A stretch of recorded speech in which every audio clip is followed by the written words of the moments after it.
Hello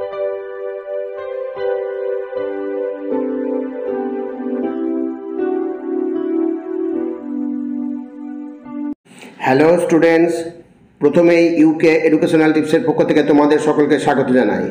Bankura university fourth সেমিস্টারের Bangla suggestion হিসাবে Bangla major paper 7 Bangla লোকসংস্কৃতির একক 2 থেকে বেশ কয়েকটি বাছাই করা প্রশ্নোত্তরের পার্ট 1 আজকের ভিডিওতে আলোচনা করা হয়েছে। সুতরাং স্টুডেন্টস, তোমরা ভিডিওটি শুরু থেকে শেষ পর্যন্ত প্রত্যেকটা প্রশ্নোত্তর গুরুত্ব সহকারে লক্ষ্য করো। এগুলি প্রত্যেকটা ভেরি ইম্পর্টেন্ট প্রশ্ন। আজকে প্রথম প্রশ্ন হচ্ছে, লোকসাহিত্য অর্থাৎ ফোক লিটারেচার বলতে কী বোঝো?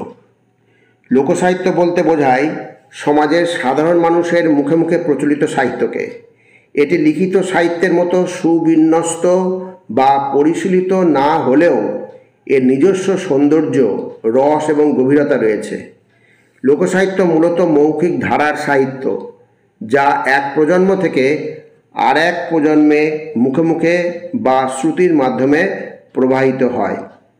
নেক্সট হচ্ছে, লোকসাহিত্যের অন্তর্গত ভাগগুলি অর্থাৎ শাখাগুলি কি কি? ভেরি ইম্পর্টেন্ট প্রশ্ন। লোকসাহিত্যের অন্তর্গত ভাগগুলি হল ছড়া, ধাঁধা, গীতিকা, প্রবাদ প্রবচন, লোককথা। নেক্সট, লোকসাহিত্য গ্রন্থটির লেখককে, এটি কত সালে প্রকাশিত হয়? লোকসাহিত্য গ্রন্থটির লেখক রবীন্দ্রনাথ ঠাকুর। আর এটি কত সালে প্রকাশিত হয়? গ্রন্থটি 1907 সালে প্রকাশিত হয়। নেক্সট 4 নম্বর, লোকগীতি এই লোকসঙ্গীত বলতে কি বোঝো? দীর্ঘদিন মুখে মুখে প্রচলিত এবং সমাজে নিজস্ব ধারায় স্বীকৃত গানগুলি লোকসঙ্গীত নামে পরিচিত। পরবর্তী প্রশ্ন, কতগুলি লোকসঙ্গীতের উদাহরণ দাও? তাহলে দেখো, লোকসঙ্গীতের উদাহরণ হলো ঝুমুর, ভাটিয়ালি, ভাওয়াইয়া, জারি, বাউল ইত্যাদি। নেক্সট, ভাটিয়ালি কাকে বলে? যে সঙ্গীত অলস ও অবসরের সঙ্গীত এবং যার তাল নেই তাকেই বলে ভাটিয়ালি সঙ্গীত। নেক্সট, রবীন্দ্রনাথ ভাটিয়ালি সুরের মিশ্রণ ঘটিয়েছেন এমন দুটি গান উল্লেখ করো। তাহলে দেখো, রবীন্দ্রনাথ ভাটিয়ালি সুরের মিশ্রণ ঘটিয়েছেন এমন দুটি গান হলো গ্রাম ছাড়া ওই রাঙামাটির পথ এবং আমার সোনার বাংলা। নেক্সট, ভাদু সঙ্গীত কি? উদাহরণ দাও। পঞ্চকোটের রাজধানী কাশীপুর নীলমণি সিংহ দেবশর্মার অনুরা কন্যা ভদ্রেশ্বরীর অকাল মৃত্যু ও তার স্মৃতিরক্ষার্থে মানভূম জেলায় রাজাদেশে ভাদু উৎসব হয়। পশ্চিম বাঁকুড়া, দক্ষিণ বীরভূম ও পশ্চিম বর্ধমান অঞ্চলে এই উপলক্ষে কুমারী মেয়েরা ভাদ্র মাসে যে গীতি উৎসব করে তাকে বলে ভাদু গান। উদাহরণ, আদরিনী ভাদু রানী এলো আজি ঘরকে। নেক্সট 9 নম্বর, ভাদু ও টুসু গানের মধ্যে পার্থক্য কী? ভেরি ইম্পর্টেন্ট প্রশ্ন। ভাদু গানের প্রধান অবলম্বন কুমারী হৃদয়ের আশাকাঙ্ক্ষা, কিন্তু টুসু গান বয়স্ক নারীদের মধ্যে প্রচলিত থাকার ফলে সমাজ জীবনের সমসাময়িক সমস্যার কথা প্রাধান্য পায়। নেক্সট, কয়েকটি পশ্চিমবঙ্গের লোকসঙ্গীতের নাম লেখো।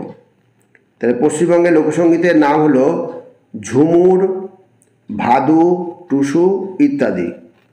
নেক্সট 11 নম্বর, দক্ষিণবঙ্গের একটি লোকসঙ্গীতের নাম লেখো। দক্ষিণবঙ্গের একটি লোকসঙ্গীতের নাম হলো ভাটিয়ালি। পরবর্তী প্রশ্ন, ঝুমুর গান কাকে বলে?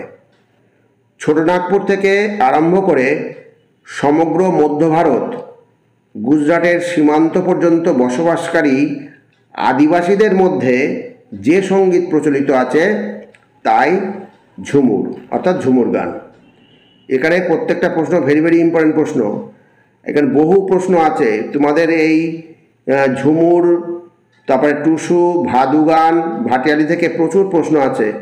তার মধ্যে থেকে কয়েকটা প্রশ্ন আজকের ভিডিওতে দেওয়া হলো, পরবর্তী ভিডিওতে আরও কিছু তোমাদের প্রশ্ন দিয়ে দেওয়া হবে, সেগুলো তোমরা উত্তর করে নেবে।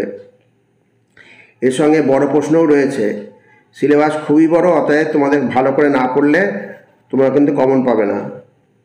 এবার দেখো, ঝুমুর গান কোন জাতির মধ্যে প্রচলন ছিল?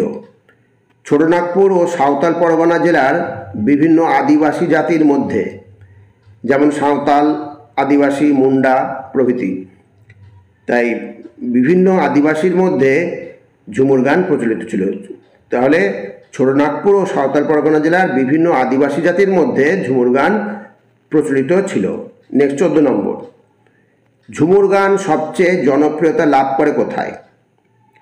সাঁওতাল পরগনার মুন্ডাভাষী সাঁওতালদের মধ্যে ঝুমুর গান সবচেয়ে জনপ্রিয়তা লাভ করে।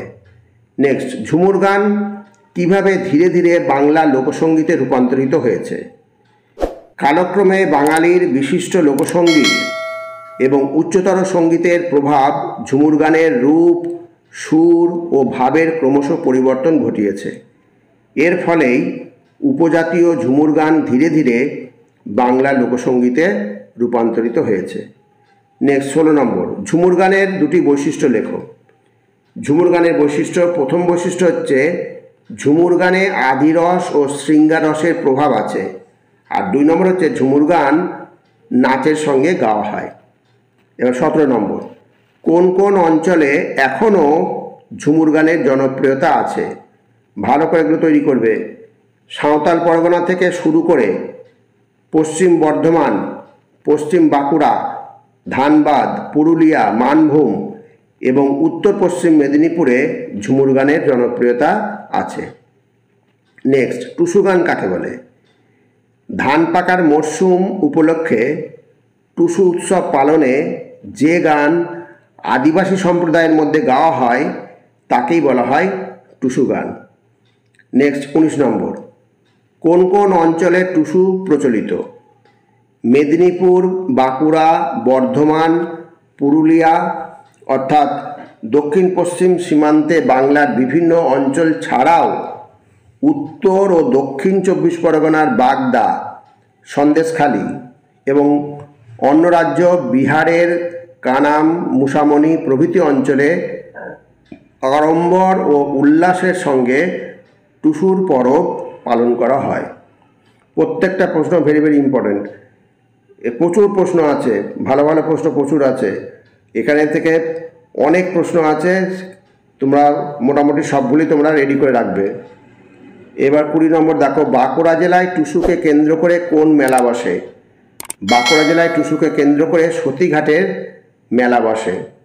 নেক্সট 21 নম্বর, টুসু গানের সঙ্গে কোন কোন বাদ্যযন্ত্র বাজে? টুসু গানের সঙ্গে মাদল, ধামসা, হারমোনিয়াম, ঝুমঝুমি প্রভৃতি বাদ্যযন্ত্র বাজে। নেক্সট 22 নম্বর, 22 নম্বর হচ্ছে ভাদু কিসের উৎসব? ভাদু উৎসব কোন মাসে হয়? ভাদু একটি কৃষি উৎসব। আর ভাদু উৎসব কোন মাসে হয়? ভাদ্র মাসে ভাদু উৎসব হয়। নেক্সট 23 নম্বর, কোন কোন অঞ্চলে ভাদু উৎসব হয়? বাঁকুড়া, পুরুলিয়া, বর্ধমান, বীরভূম, দক্ষিণ মেদিনীপুর এবং ঝাড়খণ্ডের ধানবাদ, রাঁচি মূলত ভাদু উৎসবের নিজস্ব বিকাশভূমি। নেক্সট 24 নম্বর, ভাদুর মূর্তি কেমন দেখতে হয়?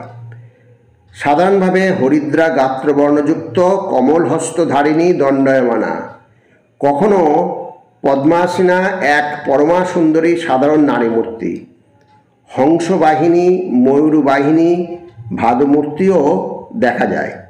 নেক্সট 25 নম্বর, বাঁকুড়া পুরুলিয়ার বাজারে ভাদুর যে মূর্তি পাওয়া যায় তা কিসের তৈরি? বাঁকুড়া পুরুলিয়ার বাজারে ভাদুর যে মূর্তি পাওয়া যায় তা মাটির তৈরি মূর্তি। এবার তোমাদের লাস্ট প্রশ্ন, ভাদু পরবের উৎস নিহিত আছে কোথায়? ভাদ্র মাসে ভাদই ধান ওঠার পালা চলে রাঢ়বঙ্গে। অনেকে মনে করেন এই ভাদই ধানের আগমনের মধ্যেই ভাদু পর্বের উৎস নিহিত আছে। তাহলে স্টুডেন্টস, তোমাদের যে প্রশ্ন উত্তরগুলো করে দেওয়া হলো প্রত্যেকটাই ভেরি ভেরি ইম্পর্টেন্ট প্রশ্ন। এই অংশটা থেকে প্রচুর প্রশ্ন আছে, আমি আবার বারবার বলছি একই কথা, প্রচুর প্রশ্ন আছে। অতএব তোমাদের প্রত্যেকটাই ভালো করে তৈরি করতে হবে এবং বেশি করে পড়তে হবে, তা নাহলে কিন্তু তোমরা সমস্ত প্রশ্নের অ্যান্সার করে আসতে পারবে না। সুতরাং আজকে যে প্রশ্ন উত্তরগুলো দেওয়া হলো এগুলো খুব ভালো করে রেডি করবে।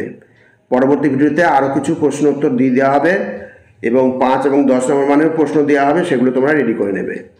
যাই হোক স্টুডেন্টস, ভিডিওটা যদি ভালো লাগে অবশ্যই সাবস্ক্রাইব করো, এর সাথে একটা লাইক দিও এবং তোমার ফ্রেন্ডসদের মধ্যে ভিডিওটি শেয়ার করো। তাহলে স্টুডেন্টস আজকে এখানেই শেষ করি।